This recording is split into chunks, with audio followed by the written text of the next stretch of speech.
লোকসভা নির্বাচনে ফলাফল ঘোষণা হতেই তুফানগঞ্জ মহকুমার বিজেপির দখলে থাকা বিভিন্ন গ্রাম পঞ্চায়েতের তালা ঝোলানো দোকান বন্ধ করে দেওয়া সহ পুলিশ প্রশাসনের নিষ্ক্রিয়তার ফলে তৃণমূল আশ্রিত দুষ্কৃতীদের দ্বারা সন্ত্রাসের অভিযোগ তুলে তুফানগঞ্জ মহকুমা শাসকের নিকট ডেপুটেশন প্রদান এবং গণ অবস্থান বিক্ষোভ বিজেপির।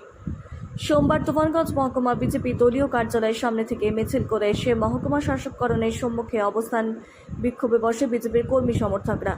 এদিন অবস্থান বিক্ষোভ ছিল তুফানগঞ্জ বিধানসভার বিজেপি বিধায়ক মালতী রাভা রায়, কোচবিহার জেলা বিজেপি সহ সভাপতি বিরাজ বোস, উজ্জ্বল কান্তি বসাক, উৎপল দাস মণ্ডল সভাপতি যুগল কিশোর দাস সহ অন্যান্যরা।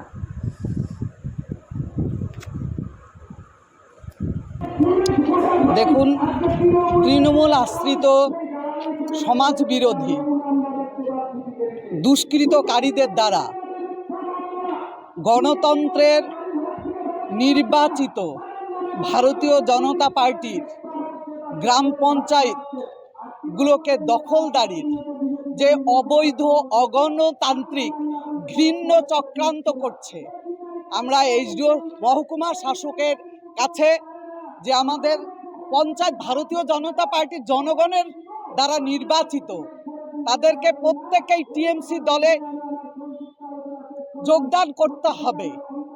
তাদের যে ঘৃণ্য চক্রান্ত চলছে, তাদের নিরাপত্তা নেই, তাদের প্রতি মুহূর্তে হুমকি দিচ্ছে, তোলার চেষ্টা করেছে। আপনারা দেখেছেন যে তালা দেওয়া হয়েছে অন্দরান ফুলবাড়ি 1, অন্দরান ফুলবাড়ি 2 এবং নাটাবাড়ি 1-এ তালা দেওয়া হয়েছে।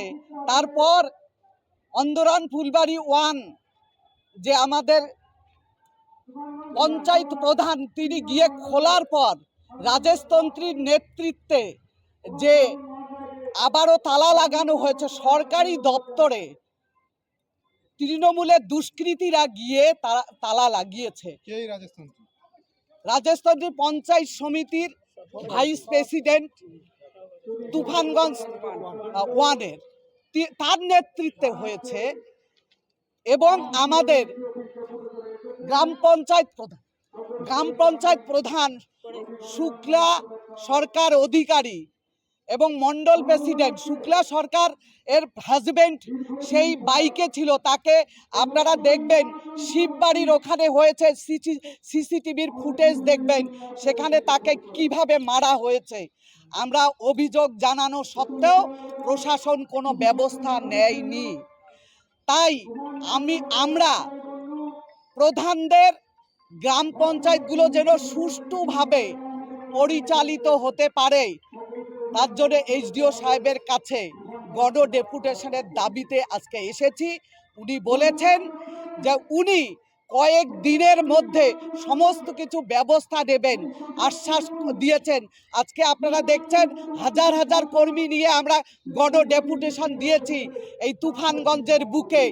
এরপর তৃণমূলের গুন্ডা বাহিনীর বাইক বাহিনী প্রতিদিন মানুষের বাড়ি বাড়ি গিয়ে রাতের অন্ধকারে যে হুমকি দিচ্ছে, তুলে নিয়ে যাচ্ছে, বাড়িঘর ভাঙচুর করছে, দোকান বন্ধ করছে এবং চাষবাস বন্ধ করে দিয়েছে, টোটো বন্ধ করেছে, তাদের জমিতে ঝান্ডা গেড়ে দিয়েছে।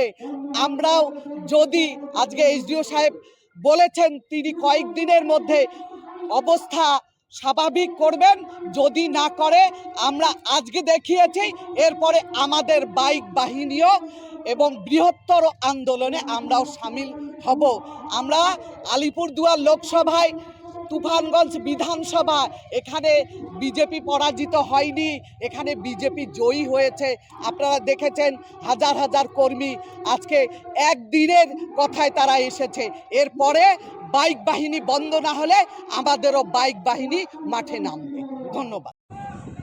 এটার সঙ্গে তৃণমূল কোনোভাবেই যুক্ত না। এটা কিছু 19-এ জেতার পর কিছু মানুষের উপর অত্যাচার করে মোটা অঙ্কের টাকা নিয়েছে। সেই সমস্ত টাকা রিটার্নের জন্য বিভিন্ন এলাকায় পাবলিক ওদের উপর হামলা করছে। এখানে তৃণমূল যুক্ত নয়, তৃণমূলের কোনো কর্মী নয়, কোনো বুথ সভাপতি নয়, কোনো নেতৃত্ব নয়। মমতা ব্যানার্জির বার্তা সব জায়গায় পৌঁছে দেওয়া আছে। মানুষ আমাদের আশীর্বাদ করেছে।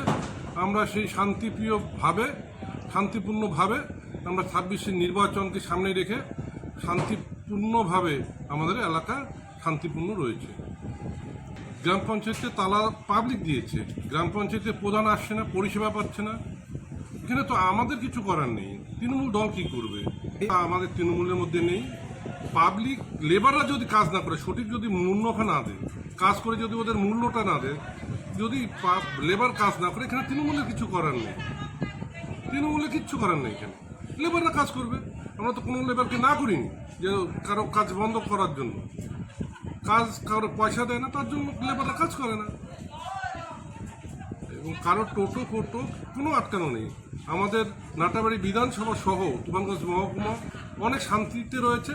বিজেপি জিতলে অনেক হাহাকার শুরু হয়ে যেত, অনেক মানুষের বাড়ি থাকতে হতো, অনেকের হয়তো ডেড বডি পড়ে থাকতো। যেটা তৃণমূল জেতার পর এলাকায় শান্তি রয়েছে, মানুষ আমাদের ভোট দিয়েছে। আমরা সেই শান্তিপূর্ণ বজায় রাখার জন্য আমরা সব জায়গায় বার্তা দিয়েছি এবং আমি নিজেই সব জায়গায় খোঁজখবর নিচ্ছি।